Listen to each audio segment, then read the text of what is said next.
అంబేద్కర్ భవనం నందు MRPS MSP అనుబంధ సంఘాల సమీక్ష సమావేశం నిర్వహించడం జరిగింది.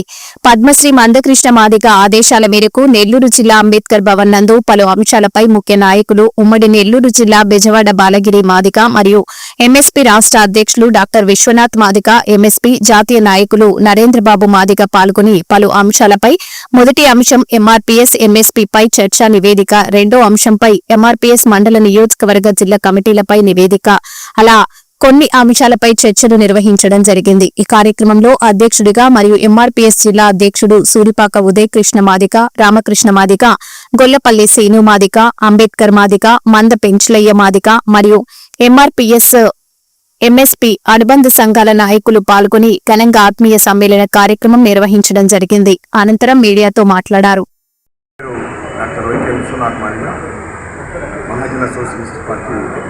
ఆంధ్రప్రదేశ్ రాష్ట్ర అధ్యక్షుడు గౌరవశ్రీ మందకృష్ణ మాదిగ గారి నాయకత్వంలో రాష్ట్ర అధ్యక్షుడిగా పనిచేస్తున్నాను. ఈరోజు ఉమ్మడి నెల్లూరు జిల్లా ఎంఆర్పీఎస్ ఎంఎస్పీ అనుబంధ సంఘాల కార్యవర్గ సమావేశం నిర్వహించడం జరిగింది. ఈ కార్యక్రమంలో భాగంగా ఈ సమావేశంలో ఒక 4 ప్రధానమైన అంశాలను ఎజెండాగా పెట్టుకొని ఈ 4 ప్రధానమైన అంశాలపైన ఈరోజు సుదీర్ఘమైనటువంటి చర్చ జరిగింది. దాదాపు అన్ని నియోజకవర్గాల నుంచి అన్ని మండలాల నుంచి కూడా ప్రాతినిధ్యం వచ్చింది. అందరూ కూడా ఈ 30 సంవత్సరాల సుదీర్ఘమైనటువంటి మాదిగ రిజర్వేషన్ పోరాటం లక్ష్య సాధనమైనటువంటి ఎస్సీ రిజర్వేషన్ల వర్గీకరణ సాధించినటువంటి చివరి దశలో దాదాపు సాంకేతికపరమైనటువంటి అంశాలు తప్ప వర్గీకరణ సాధించుకున్నామనేటువంటి ఆలోచన అందరికీ కలిగింది. అది సంతోషదాయకం. ఇంత సుదీర్ఘమైనటువంటి ఈ ఎంఆర్పీఎస్ ఉద్యమ ప్రస్థానంలో మాదిగ జాతిని సగర్వంగా ఈ సమాజంలో తలెత్తుకుని నిలబెట్టినటువంటి మందకృష్ణ మాదిగ గారికి మాదిగ జాతి యావత్ కూడా రుణపడి ఉంటుంది. అదే సందర్భంలో ఆయన చేసేటువంటి అనేకమైనటువంటి మానవీయ ఉద్యమాలు దాని ద్వారా ఫలితాలు పొందినటువంటి అన్ని సామాజిక వర్గాలు కూడా కృష్ణ మాదిగ గారికి రుణపడి ఉన్నాయని చెప్పనేసి ఈ సందర్భంగా మేము తెలియజేస్తా ఉన్నాం.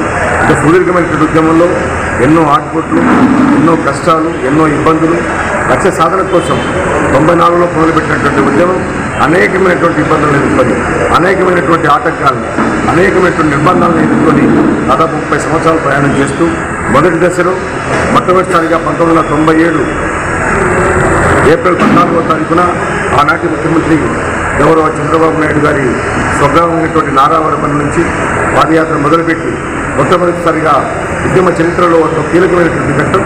అది ఎప్పుడైతే కృష్ణ మాదిగ గారు వారి యొక్క చంద్రబాబు నాయుడు గారి యొక్క తల్లిదండ్రుల ఆశీర్వాదం తీసుకొని పాదయాత్ర మొదలుపెట్టిన తర్వాత ఆ పాదయాత్ర దాదాపు 55 రోజుల పాటు హైదరాబాద్ చేరుకోవడానికి పట్టింది. ఆ సందర్భంలో ఎన్నో సంవత్సరాలుగా, వేల సంవత్సరాలుగా బానిసత్వానికి గురైనటువంటి మాదిగ జాతి ఒక్క ఉవ్వెత్తున కృష్ణ మాదిగ గారి నాయకత్వాన్ని బలపరుస్తూ మాదిగైనటువంటి పదాన్ని సమాజంలో గౌరవంగా తలెత్తుకునే విధంగా ఉద్యమాన్ని మొదలుపెట్టినటువంటి కృష్ణ మాదిగ గారి నాయకత్వంలో మరి లక్షలాది మంది మాదిగలు ఆయన వెంట నడవడం, ఇక్కడ 55 రోజుల పాటు నడిచినటువంటి ఆ చరిత్ర చూసినటువంటి చంద్రబాబు నాయుడు గారు మేము హైదరాబాద్లో అడుగుపెట్టే దశలోనే ఆ రోజు జూన్ 6వ తారీఖున హైదరాబాద్లో అడుగుపెట్టిన సందర్భంగా ఆనాటి మరి సాంఘిక సంక్షేమ శాఖ మంత్రులు కడియం శ్రీహరి గారు ఆజ్ఞలు తీసుకుని వచ్చి మరి కృష్ణ మాదిగ గారి చేతిలో దాడులు పెట్టడం జరిగింది. అది మొదటి ఘట్టం అయితే ప్రతి బలమని చెప్పి విరవేగుతున్నామేమో నీ బలాన్ని కూడా పటాబందీ చేసే విధంగా మా రాజకీయ నిర్ణయాలు కూడా భవిష్యత్తులో ఉండబోయే విషయాన్ని గుర్తు చేస్తూ నీ యొక్క పాపాలను కడిగేసుకోవడానికి ఒకే ఒక మార్గం ఉంది.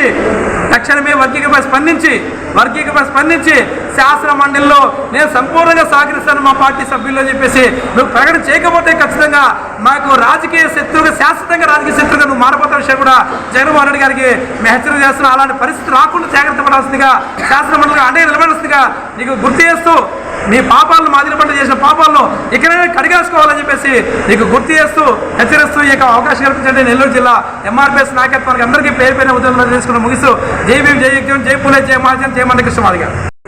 కమిటీ విషయాలను 4 అంశాల మీద అందరికీ పూర్తిగా నిర్మాణంగా పూర్తిగా అవగాహనతో విషయాలు కూడా చెప్పడం జరిగింది.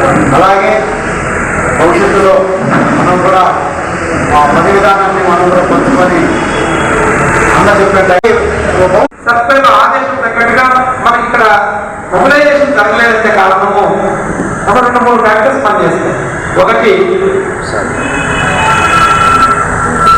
బాధ్యత తీసుకున్న నాయకత్వం ఆ బాధ్యత తగ్గట్టుగా పనిచేయకపోవడం నెంబర్ 1. అది గ్రామ కమిటీ అధ్యక్షుడు ఏ బాధ్యత తీసుకున్నారో ఆ బాధ్యత కరెక్ట్గా వాళ్ళకి అవగాహన లేకపోవడం, వాళ్ళ పనిని వాళ్ళ బాధ్యత ఎలా చేయాలి, నా బాధ్యత ఏంటి, ఈ బాధ్యత ఫుల్ఫిల్ చేయాలంటే ఏ పద్ధతిలో అనుసరించాలి, ఎట్లా పోవాలి, కృష్ణమార్గం ఎట్లా చేస్తున్నారు, ఆయన స్ఫూర్తి తీసుకొని ఆయన ఎలా నడుస్తుంటే అలా ఆ నడవడికి తగ్గట్టుగా ఆ మాటకు తగ్గట్టుగా ఆయన స్ఫూర్తి తగ్గట్టు మనం ఎలా పనిచేయాలనే స్పష్టత లేకపోవడం ప్రధానమైన కారణం. నెంబర్ 2, ఆ బాధ్యతలు స్వీకరించి పనిచేసిన నాయకత్వం మధ్య ప్రోటోకాల్ నిబంధనలు అనేది కరెక్ట్గా తెలియకపోవడం. నెంబర్ 3, విశ్వాసంతో నమ్మకంతో జాతి మన దగ్గరికి వచ్చినప్పుడు సమస్యల పైన లేకపోతే ఇతర కారణాలతో వాళ్ళు పన్నెండు సంవత్సరాల తరబడి దశాబ్దాల తరబడి మనతో పాటు వెంట పెట్టుకునే విధంగా వాళ్ళని మార్చుకోలేకపోవడం కూడా ప్రధానమైన సమస్య కారణము. అంటే నమ్మకం వలస వాళ్ళకి కనిపించుకోలేకపోవడము. ఎందుకు పిలిచిన రావట్లేదు, అవి రోజు పిలవడమే కదా, వారానికి ఒకసారి పిలవడమే కదా, నెలకొకసారి పిలవడమే కదా. ఒక మండలంలో 20 గ్రామాలు ఉంటాయి మాదిపల్లు, లేదా 15 గ్రామాలు ఉంటాయి. 15 నుంచి 20 మాదిపల్లు ఉన్న మండలంలో ప్రతి మాదిపల్లిలోని 50 కుటుంబాలు, 100 కుటుంబాలు, 200 కుటుంబాలు ఉంటాయి కదా. అన్ని కుటుంబాలు పెంచడం చెప్పాడు, పెంచడం ఏదో సమస్య చెప్పాడు, మా నాయకత్వం ఏదో ఇది చేసిందని. సో